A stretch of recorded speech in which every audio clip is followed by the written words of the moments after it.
Hey, my name is Gaiman, and in this video I'm bringing you my March wrap-up. As I said, in this video I'm bringing you a wrap-up of all the books I read in March. However, because there's a lot of them, I might split this into several parts. You can see that in the title of the video.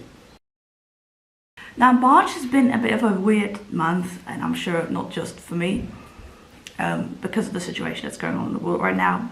If you're watching this soon after I upload it, you will know what I'm talking about. And so this month I kind of had some days where I couldn't concentrate on reading, but then I also had some other days where, in order to escape from the current world news and everything, I read more. Specifically this month I've reread a lot of books.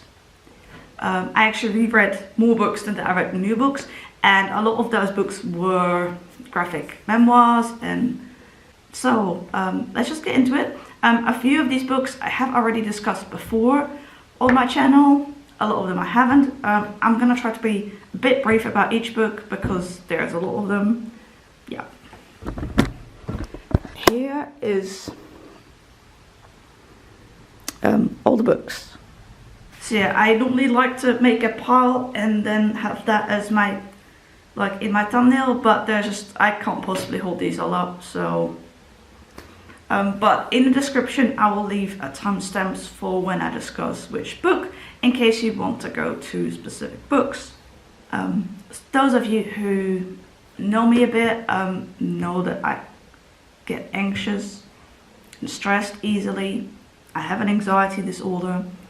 Some of you also know that I earlier this year bought a house, and so we're still busy doing it up. However, things of course have changed a bit because of the current situation in the world. So we were planning to move this upcoming summer. However, it might be delayed because of the pandemic. We have to wait and see how things go. I'm not going into any shops, so the move may get delayed depending on how things go. There are a number of things that we need to buy for the house that I can't or don't want to order online, because I want to see it in real life. I want to go bed testing, those kind of things. So that's all on hold now. We are doing up the house with the materials we have at the moment, so we can be with that a bit longer. But yeah, it's possible that we may not be able to move this summer. I don't know. So if anyone's curious, I haven't moved yet. Where we're here now is a different location than normal because of what's going on. My parents are both working from home, and so I had to find a room where I could be on my own. And my parents are also having a lot of like video calls and phone calls and stuff that they need to be doing, so obviously I don't want them to be in the background. My partner has ME, chronic fatigue syndrome, and he is tired a lot also because of doing up the house and such, so I could also not film in my living room because I don't want to keep him awake with my voice.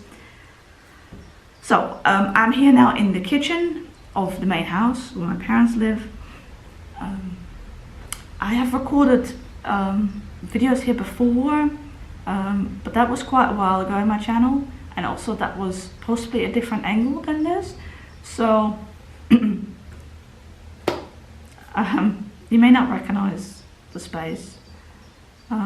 As you can see behind me, there are a lot of chicken decorations. We have a lot of those all over the kitchen.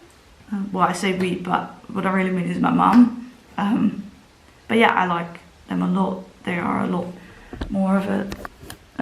So here we have this chicken poster. We have some clocks and painting. Oh, We have some clocks and paintings up there. More chicken stuff over here. We got this. This is embroidery. It was made by my partner's sister.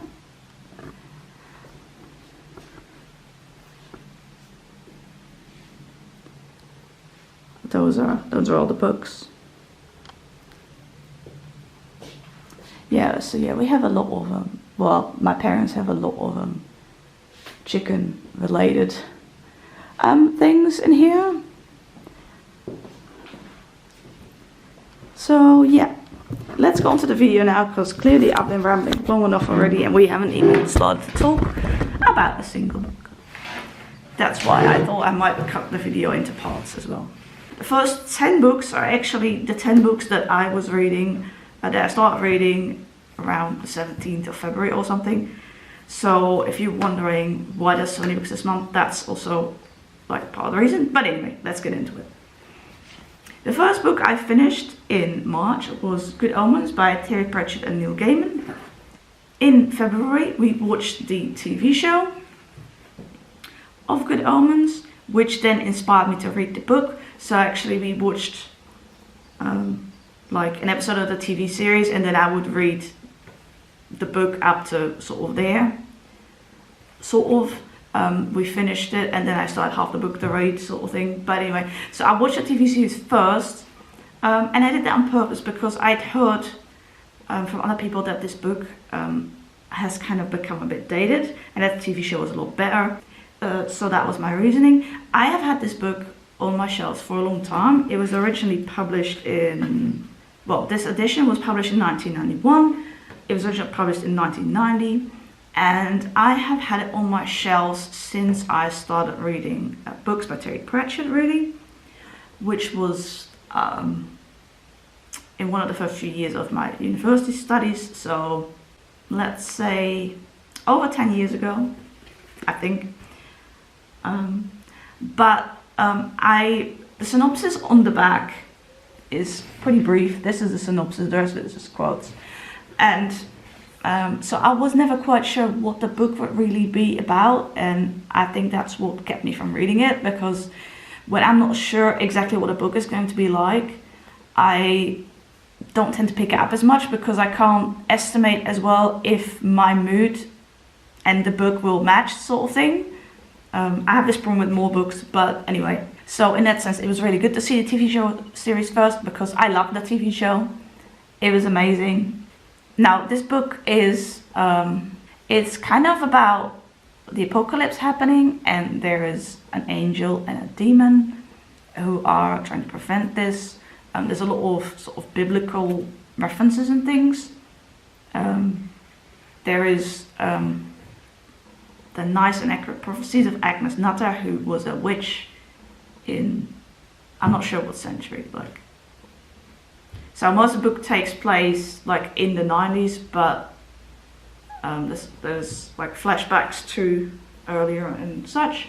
And I thought that was done better in the TV show. Anyway, so I liked this book okay, but it has dated a lot.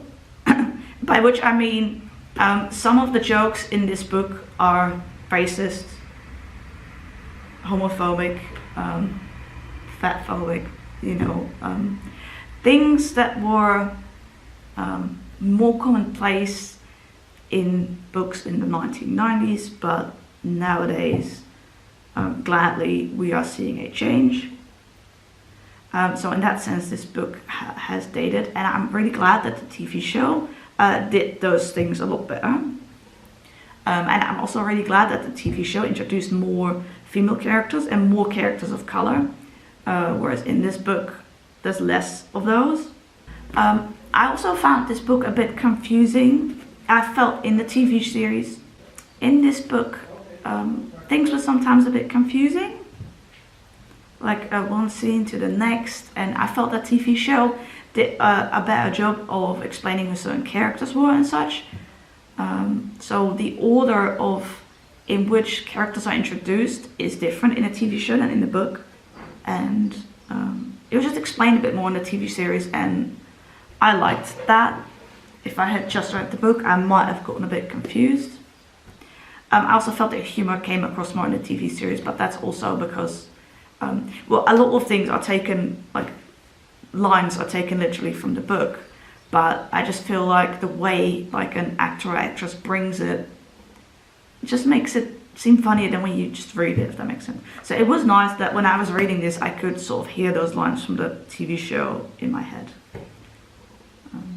Which is not something I usually like. Usually I watch like I read the book before I see the adaptation. But in this case it was the other way around. And one thing I also noticed was that the TV series had like one of the last, in the last episode there were some extra things going on that were in the TV series that were not actually in the book. Like in the book the ending happens a bit quicker and then it's just over, whereas in the TV series there's a few more extra bits, but obviously no spoilers. So yeah, this was an okay read, but the TV show was a lot nicer, in my opinion. Okay, we better move on because I've been rambling on. The next book I finished was Queenie by Candice Carty-Williams. This is a young adult contemporary fiction book about a Jamaican British teenage girl. She's black and she is dealing with some issues in her life. Her boyfriend and her are on a break. She's dealing with troubles at work. She's dealing with some traumatic things.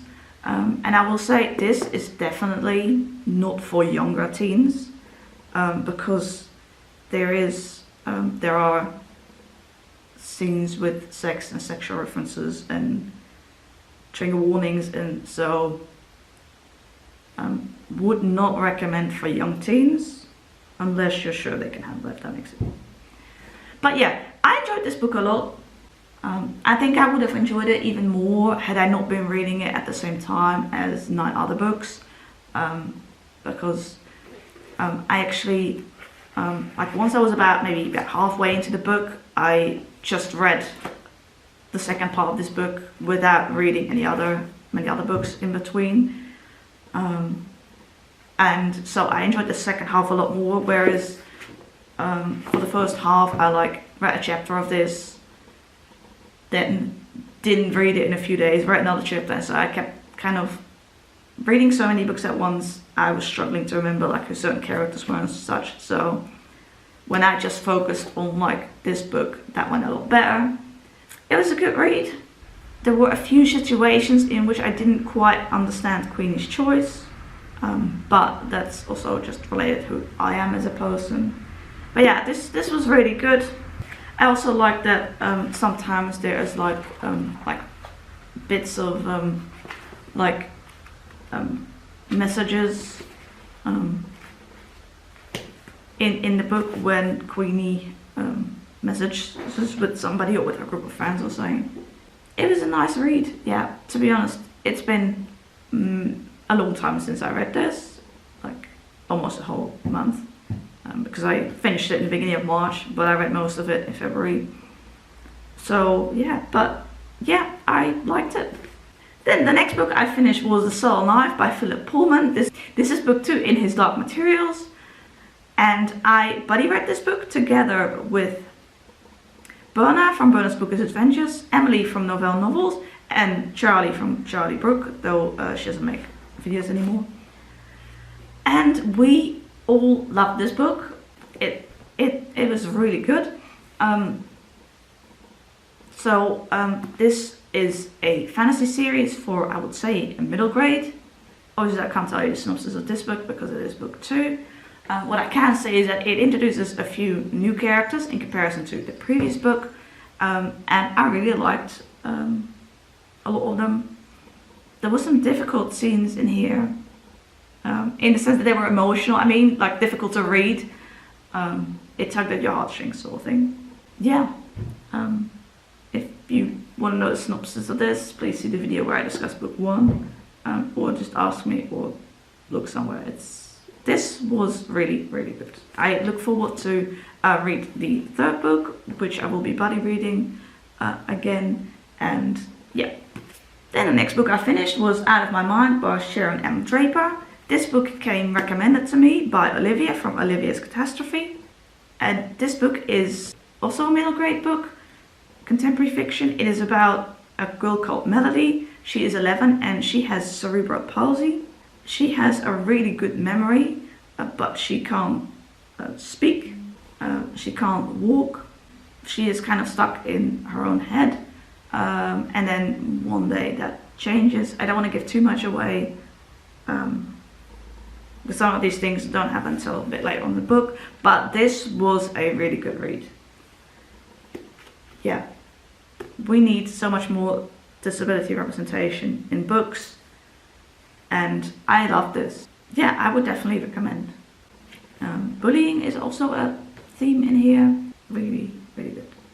Then I read Moederen met Autisme by Sigrid Landman. I read the sequel to this last year, I believe, from the library. I hadn't realized it was like sort of the sequel, and then upon loving the sequel, I decided to buy all of these authors' books, including the sequel to this, which I actually read also in March, but that will come almost at the end of this wrap up. So this is the author's debut. It is a memoir about her and her daughter. So the author is an autistic woman. She has an autistic daughter and an autistic husband.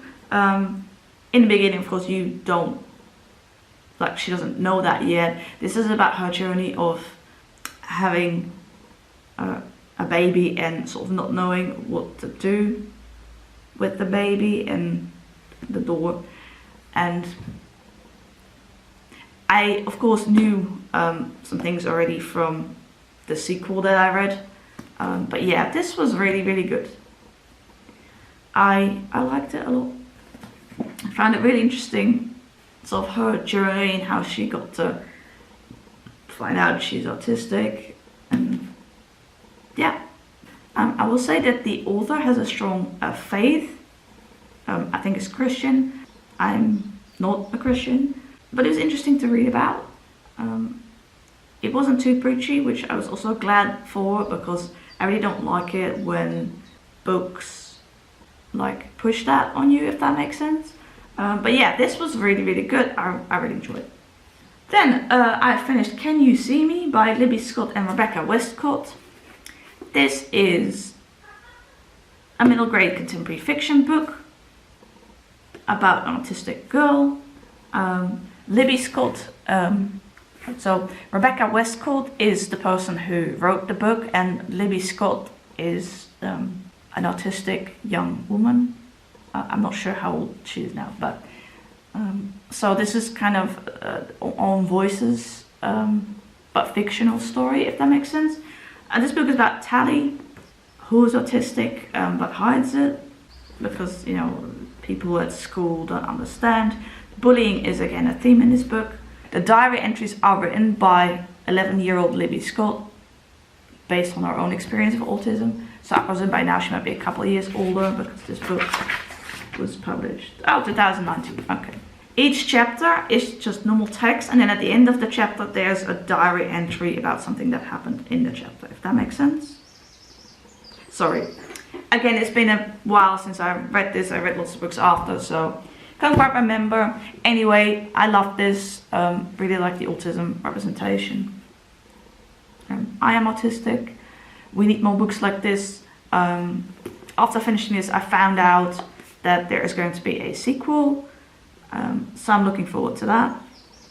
It might actually be out when I upload this. The sequel comes out in early April based on the last thing that I read about it. Anyway, I love this. Yeah, I had a lot of books that I really liked this month, so that's excellent.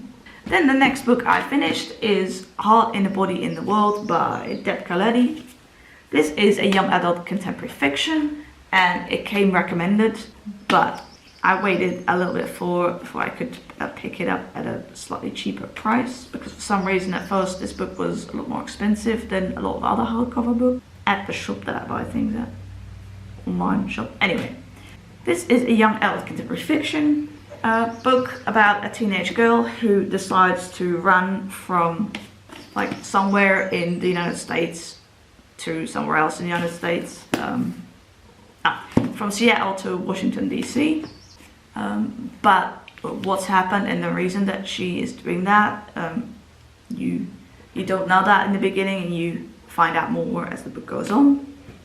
I really enjoyed this, really good. There are trigger warnings. This was really good, and I think it will be nice to reread as well at some point, knowing everything now. And yeah, I like this. Then the next book I finished is The Dreaming Void by Peter F. Hamilton. This is book 1 in the Void trilogy. This is a reread. It's a big long book. If you've been following me for a while, you know that I reread the Commonwealth saga last year, I think, which consists of Pandora's Star and Judas Unchained. You need to read those books before you read the Void trilogy. Preferably, because it introduces the world. This trilogy will also kind of spoil what happened in those books. So, just so you know. The Void trilogy takes place in the same world as the Commonwealth saga, but then 1,000-ish years later. This is book 1. I also read book 2 this month. I finished it yesterday. Today is the end of the month. But that will be the last book I discuss in however many videos this wrap-up is going to consist of. This is book 1. Excellent to reread. So this trilogy is about, in the center of the galaxy, there is something called the Void, and it is consuming the rest of the galaxy. Yeah, it's really complicated. Here is a synopsis. It is quite a complex story. This is epic science fiction space opera for adults, hard science fiction. So these books and this author are only for some people and not for everyone. I get that. This is, however, my favorite science fiction author. And I loved my reread of this. Then I finished Children of Virtue and Vengeance by Tomi Adeyemi. This is book 2 in the Legacy of Orïsha series. Is it gonna be a trilogy? Book 1 is Children of Blood and Bone.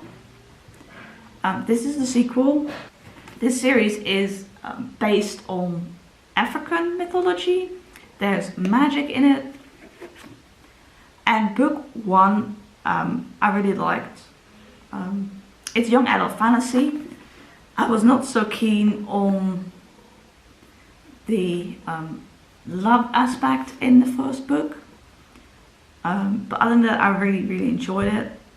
And yeah, I enjoyed this one as well. I had to think back a bit because I read the first book relatively quickly after it came out, and it came out also as a paperback relatively quickly. I think really around the same time as the hardcover, or at the very least not long after. I love medium-sized paperbacks, so I got paperback. I read Children of Blood and Bone pretty quickly when like lots of other people were reading it as well. So it had been a while, so I had to try to remember like who was who, and I even, oh, here is a picture of Children of Blood and Bone. Yeah, I enjoyed this book a lot. It was really good, and I want the next book when that comes out though, and I don't know when that is. I may have to reread the first 2 books though, depending on like when it comes out and when I can buy it and read it. And yeah, but yeah, I am not usually a fan of that many young adult fantasy series, but I really enjoy this one. Yeah. Then I finished The Flowers of Love by Dorothy Koomson.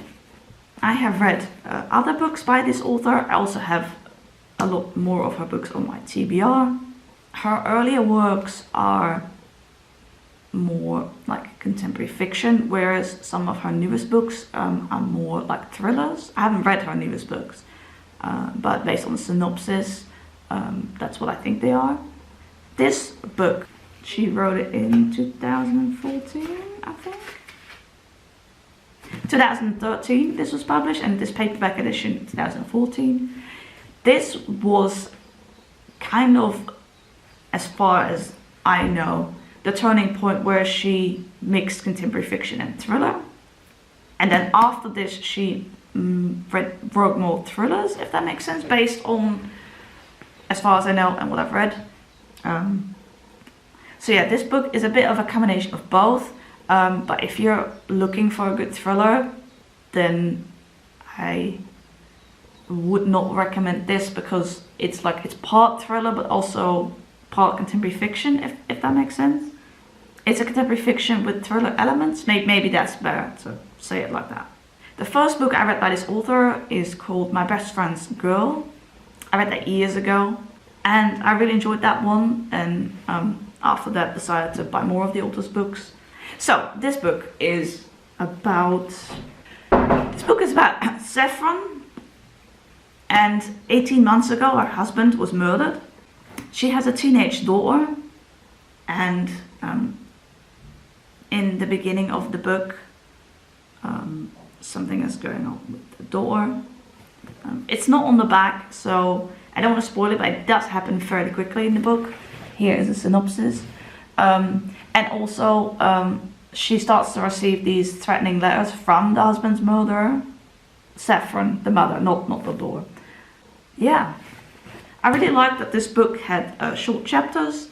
It has a lot of flashbacks as well, so you do get to know this husband through these flashbacks.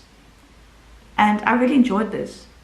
It was suspenseful in places, and particularly more towards the later part of the book, but it's not a full thriller, in the sense that there are also parts in the book where it's not suspenseful in a thriller sense, like danger kind of thing, but it's more about the characters and finding out secrets and plot twists and all that.